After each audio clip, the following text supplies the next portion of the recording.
Hello friends, आज हम start करने जा रहे हैं Indian budget and the economy. ये मैक्रो इकोनॉमिक्स का चैप्टर है for 12th class CBSE and MP board common chapter है। चलिए हम गवर्नमेंट बजट के बारे में पढ़ते हैं, तो पहले कुछ गवर्नमेंट बजट के बारे में कुछ इंपॉर्टेंट इन्फॉर्मेशन को चेक कर लेते हैं। जैसे कि गवर्नमेंट का जो बजट होता है, इंडियन गवर्नमेंट बजट जो होता है, यूनियन बजट जिसे हम बोलते हैं, वो कौन देता है? वो देता है फाइनेंस मिनिस्टर देता है। फाइनेंस मिनिस्टर कब देता है? वो देता है 1 फेब को। देखिए पहले ये डेट थी last working day of Feb. अब last working day of Feb में या तो लास्ट वर्किंग डे 27 भी हो सकता है, 28 भी हो सकता है और 29 भी हो सकता है। लीप ईयर है तो पॉसिबल कि 28 29 में से कुछ हो सकता है।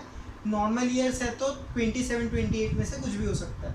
तो हम उसे बोलते थे last working day of Feb. लेकिन अब वो परमानेंटली शिफ्ट किस पे हो चुका है? After 2016 1 Feb of every year. अच्छा, जो गवर्नमेंट बजट आता है वो हमेशा आने वाले सालों के लिए आता है। जैसे कि अगर हम बात करें 2021-22 की, जैसे 1 अप्रैल 2021 से 31 मार्च 2022 के लिए, तो बजट आया होगा 1 फेब 2021 को, मतलब ईयर स्टार्ट होने के 2 महीने पहले।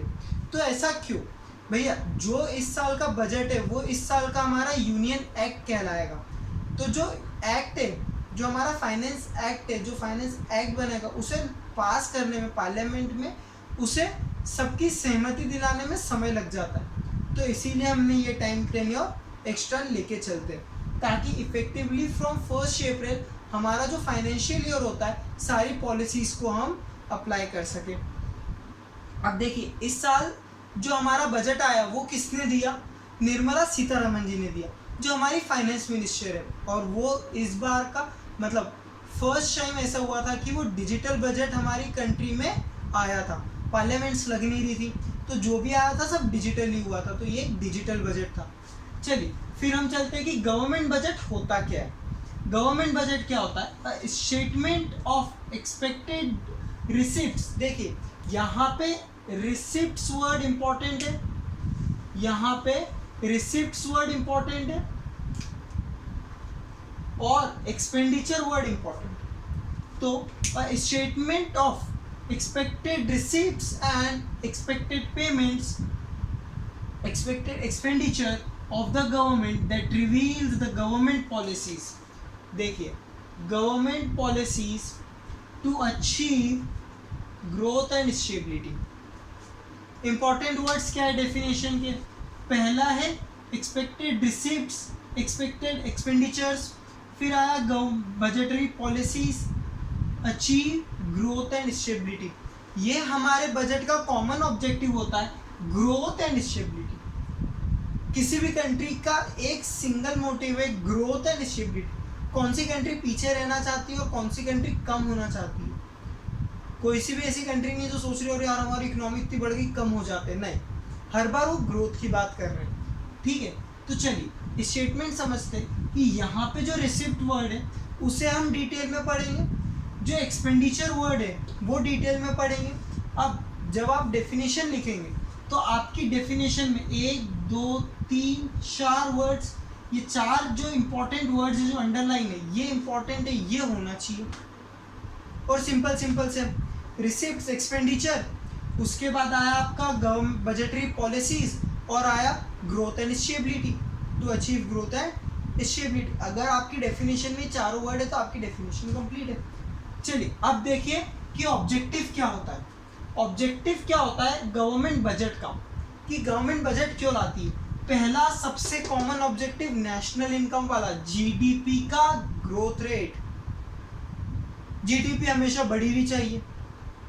अभी हम बात करें तो कुछ 2 कंट्रीज ही ऐसी जिनका जीडीपी 2 पॉइंटर्स में जाता है, पहला यूएसए और दूसरा चाइना। इसके अलावा और कोई तीसरी कंट्री नहीं जिसका जीडीपी 2 पॉइंटर्स में जाता हो। हालांकि अभी आफ्टर कोविड इसका जो इस पे जो ट्रेड रेस्ट्रिक्शंस लगे चाइना पे, इसके कारण इसका 9.8 तक तो कुछ आ चुका है, मतलब ये सिंगल डिजिट में तो आ चुका है। लेकिन ये पहले 2 कंट्रीज ऐसी थी जिनका जीडीपी 2 पॉइंटर्स में जाता था। चलिए अब देखिए जीडीपी ग्रोथ, फिर दूसरा आया रीजनल ग्रोथ, अब देखिए रीजनल ग्रोथ मतलब इंडिया में बहुत सारे एरियाज, एक कंट्री में बहुत सारे छोटे छोटे एरिया। इंडिया की बात करें तो कुछ एरिया में बहुत ज़्यादा डेवलपमेंट है। जैसे हम बात करें पुणे में, दिल्ली में, बेंगलोर में, यहाँ पे क्या है, यहाँ पे ग्रोथ बहुत ज़्यादा है। मुंबई, जैसे कि हम उसे हमारा ट्रेड कैपिटल ऑफ इंडिया बोलते हैं। तो ये सब क्या है, ये सब है हमारी डेवलप्ड सिटीज़। लेकिन अब हम बात करें हमारे आसपास के लोकल विलेजेस की, तो क्या वो इतने डेवलप है? अगर हम बात करें, कंपेयर करें, चले अगर आप इंदौर के आसपास है तो इंदौर से बात करें, तो इंदौर से ज़्यादा डेवलप, मतलब इंदौर के आसपास कौन कौन से गांव लगते हैं, कौन कौन सी सिटीज़ लगती है? तो इंदौर के पास लगता है देवास, उज्जैन, फिर महू।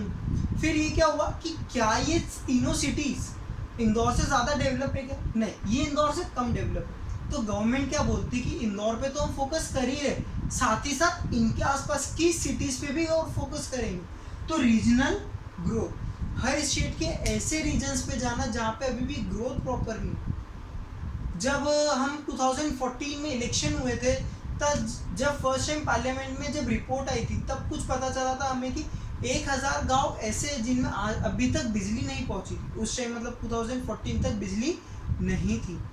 तो देखिए ये रीजनल डेवलपमेंट, ये रीजनल ग्रोथ की रिक्वायरमेंट थी वहाँ तक अभी तक हम बेसिक नेसेसिटी इलेक्ट्रिसिटी ही नहीं पहुँचा पाए थे। तो गवर्नमेंट ने क्या करा, सबसे पहले आके वहाँ पे इलेक्ट्रिसिटी पहुँचवाई। ये था रीजनल ग्रोथ। फिर आया एलोकेशन ऑफ रिसोर्सेज।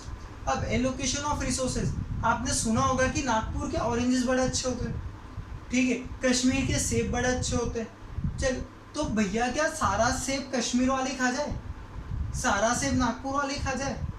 चलिए, एमपी में हमें तो वीट एमपी में ज़्यादा होता है, तो एमपी में होने वाला जो वीट है क्या सारा एमपी के लोग खा जाए? ऐसा नहीं होगा। ये रीजन सारे जो रिसोर्सेज है वो कंट्री में, वर्ल्ड पूरी कंट्री में सबको इक्वली मिले, इक्वली डिस्ट्रीब्यूशन ऑफ रिसोर्सेज हो, ये मकसद होता है गवर्नमेंट का। एलोकेशन ऑफ रिसोर्सेज कि हम इतना खरीदेंगे गेहूँ, हम इतना अनाज खरीदेंगे, हम यहाँ पे ये अनाज यहाँ पे बेचेंगे, ये अनाज यहाँ पे बेचेंगे। इससे क्या होता है, जो रिसोर्स सिर्फ एक पर्टिकुलर जगह पे, वो पूरी ऑल ओवर इंडिया में अवेलेबल होता है। चलिए ठीक है, ये छोटा सा एग्जांपल है, बहुत सारे रिसोर्सेज होते हैं ऐसे।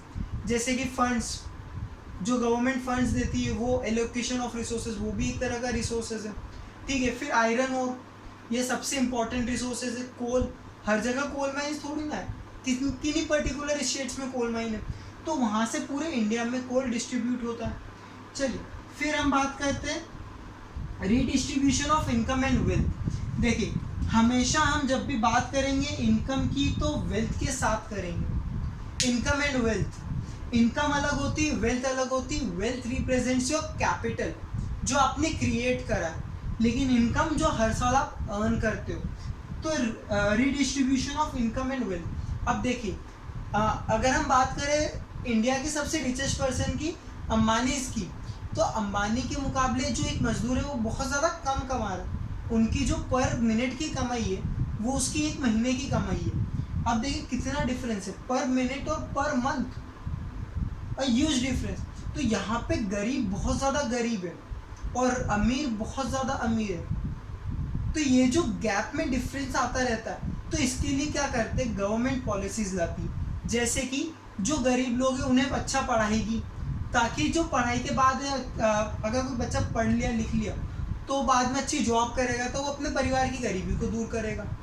तो ये गवर्नमेंट ऐसे प्रोग्राम्स लाती है, एजुकेशन से रिलेटेड, हेल्थ से रिलेटेड, फिर एम्प्लॉयमेंट से रिलेटेड, एम्प्लॉयमेंट के साथ साथ सेल्फ एम्प्लॉयमेंट से रिलेटेड भी लाती है। चल लास्ट इसका ऑब्जेक्टिव, लास्ट तो नहीं बोल सकते क्योंकि एक बजट के कम से कम 100 से ज़्यादा ऑब्जेक्टिव हो सकते हैं कि क्या क्या मकसद है।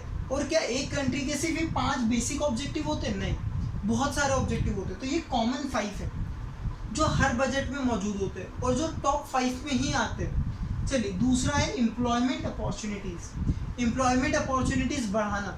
हमारी कंट्री जो है वो वर्ल्ड की सेकेंड लार्जेस्ट पॉपुलेशन वाली कंट्री, जहाँ पे यूथ बहुत ज़्यादा है, वर्कर्स, काम करने वाले लोगों की रिक्वायरमेंट ज़्यादा है, काम करने वाले लोग ज़्यादा है लेकिन काम नहीं है। तो देखिए क्या करती सरकार हर बार, उनके लिए एम्प्लॉयमेंट अपॉर्चुनिटीज़ क्रिएट करती है। जब भी हम बात करें एम्प्लॉयमेंट अपॉर्चुनिटीज़ की, तो हम सारे सेक्टर्स की बात कर रहे हैं, चाहे वो पढ़ा लिखा हो या चाहे बेसिक वेजेस वाला हो। मतलब हम प्यून से लेके मैनेजर तक सारे एम्प्लॉय लोगों की बातें कर रहे हैं। ये थे कुछ 5 ऑब्जेक्टिव, ये थी डेफिनेशंस, इसके इंपॉर्टेंट वर्ड्स। चलिए रिवीजन करते हैं जो अभी तक पढ़ा। कौन बजट रिप्रेजेंट करता है? Finance minister. इस साल का फाइनेंस मिनिस्टर कौन थे? हमारे निर्मला सीतारमन जी थी। उन्होंने बजट कब दिया था? 1 फ़रवरी को दिया था 2021 में। ठीक है। फिर बजट की डेफिनेशन और उसके 5 ऑब्जेक्टिव, ये कॉमन ऑब्जेक्टिव है, इजीली याद होने वाले। जीडीपी हमने चैप्टर नंबर 1 में पढ़ा है। रीजनल ग्रोथ, ये सब regional growth, allocation of resources, redistribution of income and wealth, employment opportunities, ये हम सब इंडियन इकोनॉमी में पढ़ते ही है। ये कॉमन है, इसमें कॉमन लैंग्वेज चलेगी, लेकिन कुछ इंपॉर्टेंट वर्ड्स है जो आना चाहिए, वो मैं आपको बता चुका। चलिए चलते हैं हमारे नेक्स्ट टॉपिक की तरफ।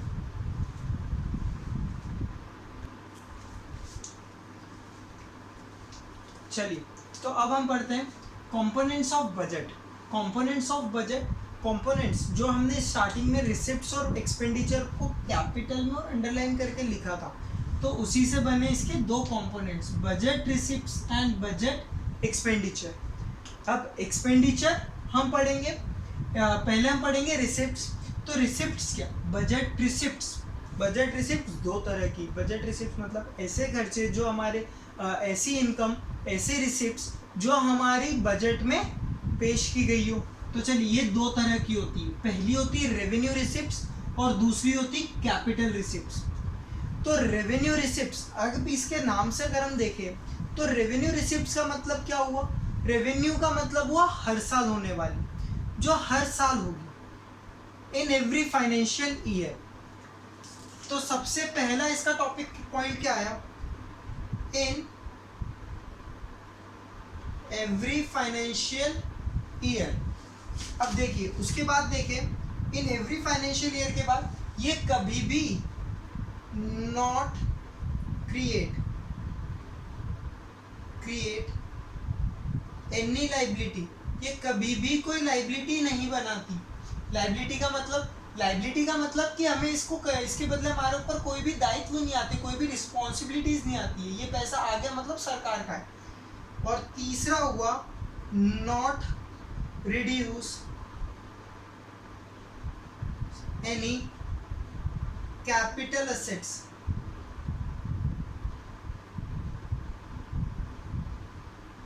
या असेट्स। कैपिटल असेट्स मतलब हमारा इंफ्रास्ट्रक्चर, जैसे कि कोई भी असेट है हमारे पास, प्लांट एंड मशीनरी है, तो ये उसको अफेक्ट नहीं करती। चलिए इसके 3 important points. Definition, revenue receipts क्या है? In every financial it occurs. चलिए ठीक है, हर फाइनेंशियल ईयर में ही हमारे पास आती है, लेकिन ये कभी भी कोई भी लाइबिलिटी क्रिएट नहीं करती, ना ही कोई एसेट्स को रिड्यूस करती है। तो वहीं पे कैपिटल रिसिप्ट्स के लिए क्या बोले? ये कभी कभी होती है, not in every financial year. बेटा अब not in every financial year का मतलब हुआ एक पर्टिकुलर सोर्स है,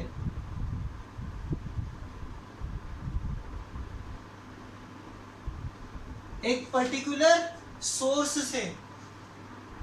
ठीक है। फिर दूसरा आया कि it reduces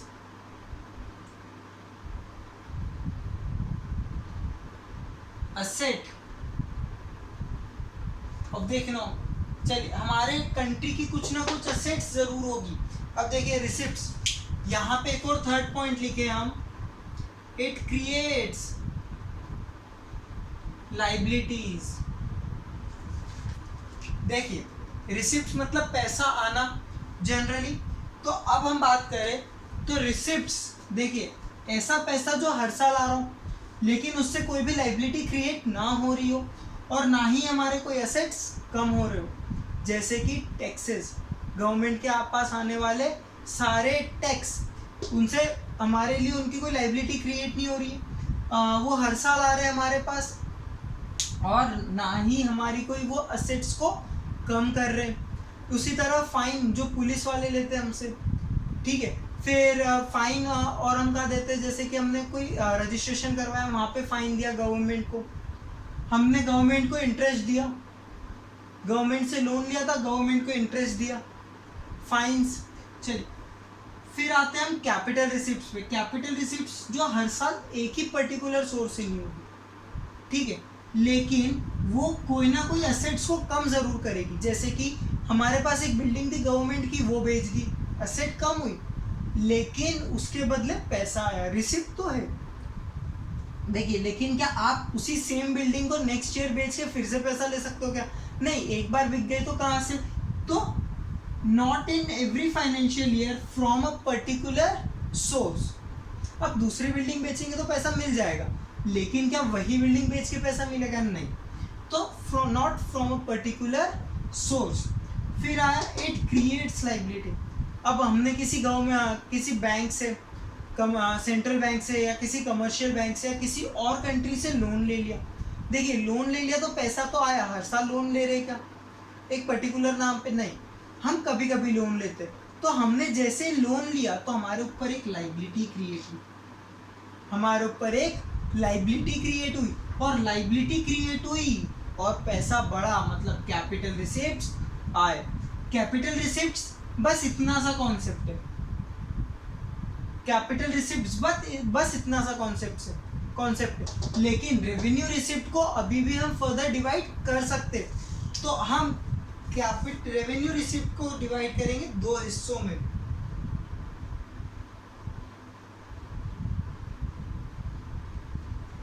tax and non tax. Government की इनकम का एक मेन सोर्स है टैक्सेस। अब टैक्सेस हो सकते हैं दो तरह के, पहला हो सकता है प्रोग्रेसिव और दूसरा हो सकता है रिग्रेसिव। देखिए, प्रोग्रेसिव का मतलब जैसे जैसे आपकी इनकम बढ़ेगी वैसे वैसे आपके ऊपर टैक्स लाइबिलिटी बढ़ेगी।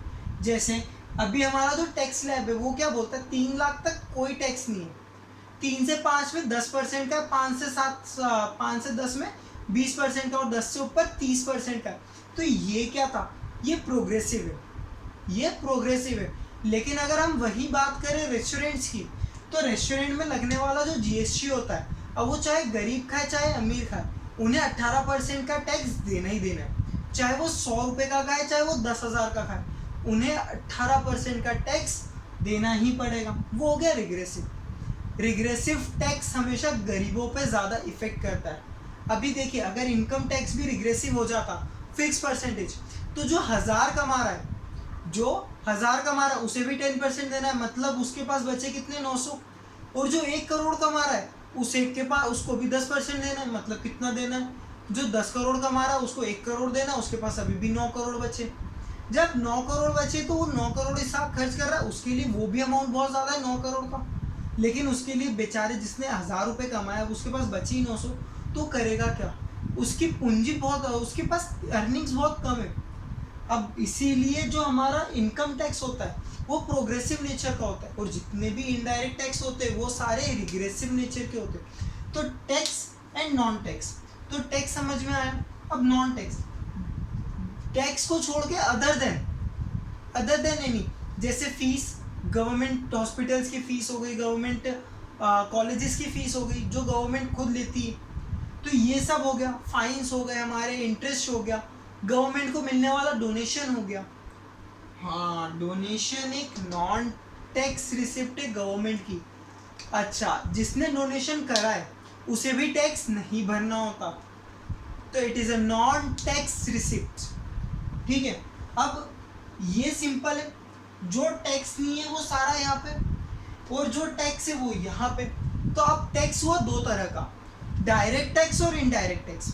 डायरेक्ट टैक्स का मतलब जो हमारी इनकम पे लग रहा है या वेल्थ पे लग रहा है। तो common type of direct taxes are income tax and wealth tax. लेकिन इनडायरेक्ट टैक्सेस में बहुत सारे टैक्सेस आ सकते हैं, जैसे कि आपका GST, service, VAT, import and export duties, मतलब कस्टम ड्यूटीज। ठीक है, फिर आपके पास और कितने तरह के टैक्स, मतलब बहुत एन नंबर ऑफ टैक्स है, एन नंबर ऑफ टैक्सेस लगाती गवर्नमेंट।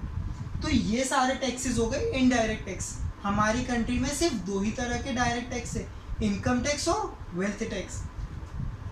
यहाँ पे हमारा टॉपिक खत्म होता है गवर्नमेंट बजट का, कंपाउंड्स ऑफ बजट का कैपिटल रिसिप्ट्स के सारे पार्ट। हमने क्या क्या पढ़ लिया इसमें? टैक्स के दो हिस्से पढ़ लिए हमने। इसमें डायरेक्ट टैक्स, इनडायरेक्ट टैक्स।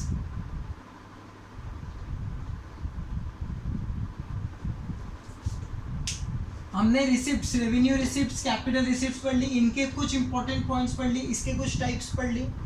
यहाँ अब हम हमारे नेक्स्ट वीडियो में क्या बजट एक्सपेंडिचर से कंटिन्यू करेंगे। Thank you.